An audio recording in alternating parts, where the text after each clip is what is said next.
NBC News reports that civilian satellite imagery by Planet Labs has revealed an expansion to the March 16 factory in North Korea's Pyongsong.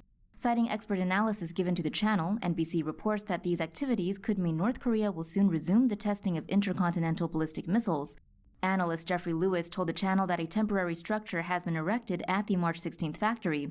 Lewis, director of the East Asia Nonproliferation Program at the Middlebury Institute of International Studies, speculated that the structure was built to accommodate efforts to raise a missile launcher arm. Lewis told CNN the March 16 factory is involved in manufacturing civilian vehicles and missile launchers. Citing Lewis, CNN reports that the heavy-duty trucks built at the factory are powerful enough to transport large missiles. Lewis told NBC the facility's expansion occurred after North Korea's leader Kim Jong-un visited the factory in June. NBC speculates that the revelation could mean North Korea will test a launch missile designed to be capable of reaching the U.S.